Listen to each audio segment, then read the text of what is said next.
دین کی کوئی مخالفت کرے گا اللہ کی قسم چھوڑیں گے نہیں ہم اس کو۔ آپ کو اس پر تو جوش آیا، آپ کو اس پر کیوں جوش نہیں آیا؟ مولانا طارق جمیل ہمارے سر کے تاج تھے، اب شاید نہیں رہے۔ لگی زلیخا نے تہمت لگائی، اور پھر جب وہ عورتوں میں بھی بات پھیل گئی کہ مجرم تو یوسف نہیں، مجرم تو زلیخا ہے، تو تھوڑی بدنامی ہونے لگی، تو انہوں نے یوسف علیہ السلام کو گدھے پہ بٹھا کے منہ کالا کر کے پورے شہر میں چکر لگوایا اور پیچھے اعلان کروایا ھذا جزاء من اراد بسیدہ سوء، جو اپنے آقا سے برائی کرے اس کی یہ جزا ہے۔ یہ بازار میں نبی ابن نبی ابن نبی ابن نبی گدھے پر پھرایا جا رہا، پھر جیل۔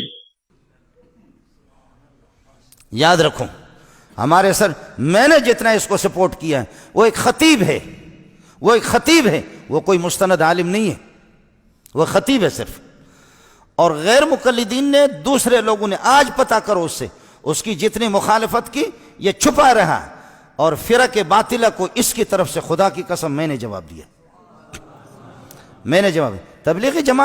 تبلیغی جماعت مولانا طارق جمیل کی نہیں ہے، مولانا خورشید کی بھی نہیں ہے، نظر الرحمان کی بھی نہیں ہے، یہ علماء دیوبند کی جماعت ہے۔ غیر میں آپ سے عرض کر رہا تھا، مولانا سے ہمارا اختلاف رہا ہے، مولانا ہمارے قیمتی ساتھی تھا، لیکن تھوڑا سا اعلان کر دے کہ جیسے یوسف علیہ السلام کے بارے میں نے پھر بھی ہاتھ ہلکا رکھا۔ مولانا کے خلاف کتابیں لکھی گئیں، القول الجلیل فی کفر طارق جمیل، سن لیں، القول الجلیل، میں نے اس پہ دستخط نہیں کیا، میں نے خود مولانا کو کہا توبہ کر لے، شاید اللہ توبہ کی توفیق۔ مذاق ہمارے بہت اچھے دوست ہیں، کلمۃ الہادی الی سواء السبیل کتابیں لکھی گئی مولانا کے خلاف۔ آپ کو معلوم ہوگا، آپ میں سے مسلمانوں میں سے کسی نے یہ کیوں نہیں کہا جب انہوں نے پوری امت مسلمہ کے خلاف کہا یوسف علیہ السلام کا منہ کالا کر کے گدھے پر بٹھایا گیا تھا؟ خدا کی قسم سوائے یہودیوں کی روایت کے اس کا نام ہی نہیں ہے۔ آج معافی کیوں نہیں مانگتا؟ آج معافی مانگے، میں پوری دنیا کے سامنے اس کے پاؤں پہ جا کر کے پڑوں گا، ورنہ بریلوی سے پتہ کر لے، جماعت اسلامی سے پتہ کرے، اہل حدیث سے پتہ کرے، دیوبندیوں سے پتہ کرے، تبلیغی اکابرین سے معلوم کر لے، کس مسلمان نے لکھا؟ یہودیوں کی ایک روایت تھی، میں نے حضرت کو یہاں بھی لکھ کر کے دیا، یہاں اس میں کئی دفعہ اس کو سمجھایا کہ اللہ کے لیے کچی باتیں نہ کرو، قرآن بھی دیکھا کرو اور حدیث دیکھا کرو۔ اس کی کوشش یہ ہوتی ہے کہ کچی باتیں بیان کرنا۔ مولانا ہمارے سر کے تاج تھے، انسان سے غلطی ہو جاتی ہے، معافی مانگے یوسف علیہ السلام سے، معافی مانگے، اور نہیں تو پھر آپ مجھ سے گلہ نہ کر لیں، میں اپنے رب کو راضی کر سکتا ہوں، آپ کو ناراض کر سکتا ہوں۔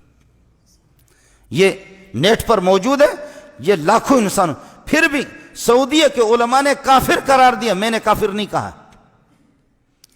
آپ سعودیہ کے علماء کے بالکل موجود ہیں، انہوں نے کافر تک بھی قرار دیا کہ یوسف علیہ السلام کی توہین کیوں کی اس طرح۔ لکھا ہے کہ منظور مینگل نے طارق جلیل کو بہت کچھ کہا ہے، کیا علماء ایک دوسرے کو ایسا کہ جواب دیے کہ طارق جمیل عالم نہیں ہے، وہ علماء کا بدترین دشمن، دین کا ایک مکار فریبی، تبلیغ کا وجود دنیا سے ختم کرنے والا ایک زہریلا سانپ ہے۔ اس کے علم کی کوئی بات سمجھ میں نہیں آئی، یہ جو مینگل نے کہا ہے شاید کم کہا ہے، وہ اس سے زیادہ کا حقدار ہے۔ بچے نے سوال کیا ہے نا کہ اس زمانے میں جھوٹی احادیث ہیں، اس کا آپ بتا دیں۔ ابھی تک تو کوئی کتاب لکھی نہیں، یہ ابھی ایک بیان آیا مولانا طارق جمیل صاحب کا کہ یوسف علیہ السلام کی جب جیل بھیجا گیا تو اس سے پہلے ان کا منہ کالا کر کے پورے شہر میں بھجایا گیا۔ کہاں یار سیدنا یوسف علیہ السلام کا ولیعوذ باللہ خدا کے پیغمبر تھے، کس نے آپ سے کہہ دیا کہ ان کا منہ کالا کیا گیا؟ جھوٹ کسی اور نے لکھا ہے، آپ اسے پبلک کو بتا رہے ہیں، آپ قائد ہیں، ہزاروں آدمیوں کی آپ رہنمائی فرما رہے ہیں، آپ پڑھیں تو صحیح نا، کوئی حوالہ تو بتائیں کہاں لکھا ہے۔ مولانا طارق جمیل صاحب کے کئی بیانات 10 سن لو، اور ان 10 میں جتنی حدیثیں وہ کہتے ہیں سب جھوٹ ہے، اس 20 سال ہو گئے اس صدی کو، یہ ہماری بات ہزاروں لوگ سنیں گے، ان 20 سالوں میں اتنا بڑا جھوٹا حضور صلی اللہ علیہ وسلم پہ جھوٹ اور تہمت لگانے والا ہم نے نہیں دیکھا۔ جتنے مولانا طارق جمیل ہیں 10 کیسٹیں سن لو، حدیثیں لے آؤ، ہمارے پاس حضرت ہی کے پاس جاؤ، کہو حضرت یہ ذرا حدیث کہاں آئی ہے دکھا دیں۔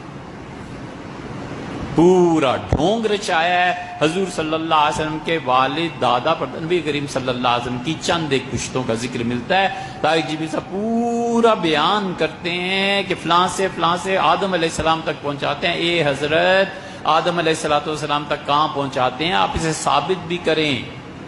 40 باپ آپ گنتے ہیں، دادا پر دادا 40 پشتیں، 40 پشتوں میں حضرت عبداللہ سمیت رسول اللہ صلی اللہ علیہ وسلم کے والد سمیت ہر ایک کی عمر اگر 1,00,000 سال بھی مان لی جائے تو دنیا 40 لاکھ سال سے زیادہ پرانی۔ آپ ان آثار قدیمہ کو کیا کریں گے؟ آپ سائنس کی تحقیق کو کیا کریں گے؟ جب یہ جھوٹ ہے تو کیوں آپ لوگوں کے منہ آتے ہیں؟ اگلے جو منکر اور دہری ہیں وہ کہیں گے حضرت دنیا بنے کروڑوں سال ہو گئے، کس آدم کی بات آپ کرتے؟ کتنے جھوٹ گنوائیں؟ حضرت رسالت پناہ صلی اللہ علیہ وسلم کا نسب یہ ہے، یہ سب جھوٹ ہے۔ اللہ کہتا ہے تو یہ کر تو میں یہ کر، تو یہ کر کے تو دیکھ میں یہ کروں گا، تو کر کے تو دیکھ یا میں کروں گا۔ یہ 8-10 جھوٹ گھڑے ہوئے، بڑا پاپولر ہوا، لوگوں نے بینرز اس کے چھاپ دیے۔ ایک صاحب ہمارے بھی دوست تھے، ہم اس میں لکھ دیا مسند احمد میں آیا، میں نے کہا مسند احمد یہ پڑھیے ذرا نکال دیں یہ کہاں ہے۔ چپ۔ اس کا نقصان یہ ہوتا ہے پھر جب ہم جیسے لوگوں کے پاس یہ چیزیں آتی ہیں اور عقل مند سائنس یہ وہ جدید پڑھے ہوئے بچے آتے ہیں کہتے ہیں جی یہ ثابت کریں، ہم کہتے ہیں یار یہ جھوٹ ہے، لوگوں کا دین پہ اعتبار اٹھتا ہے۔ طارق جمیل کی اس زمانے میں تقریر سننا گناہ سے خالی نہیں ہے، کیونکہ اس کی تقریر جادہ حق سے ہٹی ہوئی ہے، اہل سنت والجماعت کے خلاف رفض اور بے دینوں کی باتیں کر رہا ہے، اس لیے اس سے پرہیز مناسب ہے۔ کہتے ہیں کہ ایک مولوی صاحب تقریر فرما رہے تھے، انہوں نے کہا کہ حضرت یوسف علیہ السلام کو جیل میں ڈالنے سے پہلے نعوذ باللہ ان کا منہ کالا کیا گیا، گدے پہ بٹھایا گیا، شہر کے چکر لگوائے گئے، نعوذ باللہ ثم نعوذ باللہ لا حول ولا قوت الا باللہ انا للہ و انا، اللہ پاک اپنے انبیاء کو اتنا ذلیل اور رسوا نہیں کرتے۔ انا لننصر رسلنا والذین آمنوا فی الحیات الدنیا ویوم یقوم الاشہاد، اللہ فرماتے ہیں ہم اپنے رسولوں کی مدد کرتے ہیں۔ یوسف علیہ السلام کا جیل جانا جو ہے یاد رکھو یہ کوئی بطور سزا تو تھا ہی نہیں، تمہیں کیوں گدھا پہ بھی بیٹھنا پڑ گیا؟ اس مولوی کو کسی نے بٹھایا ہوگا گدھا پہ، اس نے اپنا غصہ یوسف علیہ السلام پہ نکال دیا۔ یہ جو تبدیلی کرتا ہے احکام میں نا اور ایک نیا دین بنانے کی کوشش کرتا ہے جبکہ اس کا کوئی علمی مقام یا استعداد صفر کے درجے میں، خود کہتے ہیں کہ ہمارا تو تبلیغی مطالعہ ہے، سطحی علم میں اور عوام میں کہتے ہیں شیعہ کافر نہیں ہے، سطحی علم میں کہتے ہیں کہ صحابہ کرام کو کافر کہنے سے کچھ بھی نہیں ہوتا، یہ دیکھیں ذرا یہ سطحی ہے۔ آج کل ایک دینی حلقوں میں بڑی عجیب سی بحث چل رہی ہے کہ وہ بھی مولانا طارق جمیل صاحب کے حوالے سے، کہ شاید انہوں نے مولانا طارق جمیل صاحب نے یہ فرمایا ہے کہ صحابہ کرام کے اوپر جو ہے وہ یعنی ان کی گستاخی کرنے سے کوئی جو ہے وہ کافر نہیں ہوتا، گو کہ طارق جمیل صاحب خود بڑے معتبر عالم دین ہیں، بڑی عزت ہے ان کی معاشرے میں اور علماء کرام کے درمیان بھی بڑی عزت سے دیکھے جاتے ہیں، تو آپ کا علم اور آپ کی کیا اس کے بارے میں رائے، ذرا اس میں ہماری رہنمائی فرمائیں، جزاک اللہ خیر۔ جیسے آپ فرما رہے ہیں کہ وہ فرما رہے ہیں کہ اگر صحابہ اکرام رضوان اللہ علیہ مجمعین کو کافر کہنے سے کوئی کافر نہیں ہوتا، تو یہ بات انہوں نے جو کہی ہے تو اب انہوں نے کس موج میں یہ بات کہی ہے؟ میں تو یہ کہتا ہوں کہ صحابہ اکرام کی شان تو بڑی اونچی ہے، ابو بکر تو صدیق ہے، عمر تو فاروق ہے، عثمان تو غنی ہے، علی تو مرتضیٰ ہے، ان کو اتنا اونچا مقام حاصل ہے، وہ تو بہت دور کی بات۔ ایک عام مسلمان کو بھی اگر کوئی کافر کہہ دے، اس کافر کہنے پہ وہ آدمی کافر ہو جاتا ہے۔ صحابہ کی شان تو بہت اونچی ہے، مجھے اور آپ کو کوئی کافر کہہ دے تو اس پر وہ کافر ہو جاتا ہے۔ بھائی یہ تو نبی کا فرمان، نبی نے اصول بیان کر دیا ہے، سیاستہ کی حدیث ہے اگر کسی مسلمان کو کسی نے کافر کہا تو وہ کلمہ کفر اس شخص کی طرف جاتا ہے، اس کے دل کو جھانکتا ہے، چکر لگاتا ہے، اس کے دل میں اگر کفر نہیں ایمان ہے تو وہ واپس لوٹ کر اس کہنے والے کے قلب میں جا کے بیٹھ جاتا ہے اور کہنے والا کافر ہو جاتا ہے۔ تو نبی نے قیامت تک کے لیے اصول بیان کر دیا کہ ابو بکر عمر تو اونچی شان ہے، مجھے اور آپ کو کافر کہنے والا کافر ہو جاتا ہے۔ یہ تو اتنی خطرناک بات ہے۔ اور جبکہ صحابہ کرام رضوان، اور پھر میرے اور آپ کی ایمان کی ضمانت قرآن نے نہیں دی، صحابہ کرام رضوان اللہ علیہم اجمعین کے ایمان کی ضمانت تو قرآن نے دی ہے، بلکہ نہ صرف ایمان کی ضمانت دی ہے بلکہ ایمان کا معیار کو سوٹی قرار دیا، اور فرمایا فَإِنْ آمَنُوا بِمِثْلِ مَا آمَنْتُمْ بِهِ، اگر یہ لوگ ایمان لے آئیں جیسے اے صحابہ تم ایمان لائے ہو فَقَدْ اهْتَدَوْا، تو یہ لوگ ہدایت پا جائیں گے۔ تو گویا کہ ان کی ہدایت کی ضمانت دے دی، تو صحابہ کے ایمان کو تو ساری انسانیت کے ایمان کے لیے کسوٹی اور معیار قرار دے دیا ہے۔ تو ان کا ایمان تو اتنا یقینی کہ قرآن سنت اس کی گواہی دے رہا ہے، ایسے مومن کو کافر کہنے والا مسلمان رہ جائے، یہ بات تو بڑی عجیب ہے۔ اور انہوں نے جس کس موج میں کہی ہے وہی بہتر سمجھتے ہیں۔ میں یہ کہہ رہا ہوں عام مسلمان کو کافر کہنے والا کافر ہو جاتا ہے، اور جو صحابہ کرام رضوان اللہ علیہم اجمعین کو کافر کہے، جن کی زبان قرآن و حدیث کے اندر موجود، جن کو بلکہ ایمان کی کسوٹی قرار دیا، وہ مسلمان کیسے رہ سکتا ہے؟ وہ کافر کیوں نہیں ہوگا؟ وہ تو یقینا کافر ہوگا۔ طارق جمیل زنادقہ کا سرخیل، جتنے زندیق اب تک گزرے اتنا بڑا زندیق نہیں آیا ہوگا۔ نکاح نہ ٹوٹ ہوتا ہے اور ایمان نہ آتا ہے اور نہ جاتا ہے۔ ادھر یہ نظریات دیکھو ذرا۔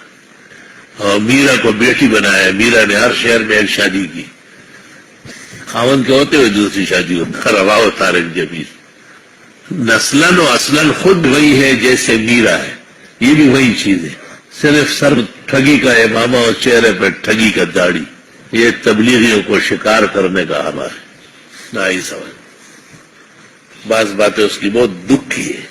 تو کہتے ہیں قرآن مجید میں ہدایت نہیں، ہدایت تبلیغ لے لے پہلے میں۔ ایسا واضح توہین شاید کسی نے نہیں کی ہوگی۔ قرآن کہتے ہیں وَدَلِّ لِلْمُتَّقِينَ، یہ کہتے ہیں قرآن میں ہدایت نہیں۔ بالکل قرآن کو اللہ کی کتاب آسمانی منزل نہیں مان رہا ہے۔ ان کی تمام باتوں سے واضح ہے کہ قرآن شریف کتاب نہیں مان رہا، اور یہ روافظ کا اثر ہے، کیونکہ روافظ بھی موجود ہے قرآن اور اس کا ظواہر اس کو غلط کیا ہے۔ جو لوگ ان کو دیندار یا عالم یا ہم کو معلومات نہیں ہے غریبوں کو، ہر جگہ وہ یہ بیان نہیں کرتا۔ ایک بیان یہ ہے کہ مولانا مودودی احمد رضا خان ارکان اسلام میں سے، اور ایک بیان یہ ہے کہ اگر یہ حضرات نہ ہوتے تو علماء دیوبند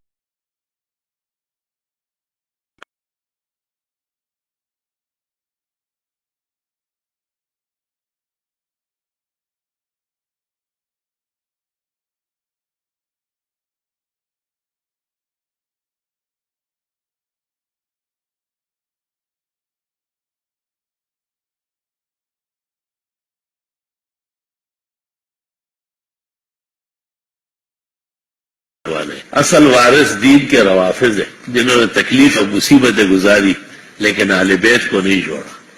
یہ گلگت میں تقریر کی اور تمام باتوں کی تصدیق کی، کسی ایک بات کا بھی نہیں کہتے یہ کہا ہے میں نے۔ علماء دین شر سے پہلے واقف نہیں ہوتے، جب اس کی جڑیں لگ جاتی ہے، شاخیں نکل آتی ہے، پورا جھنڈ بن جاتا ہے، پھر کیا ہوتا ہے؟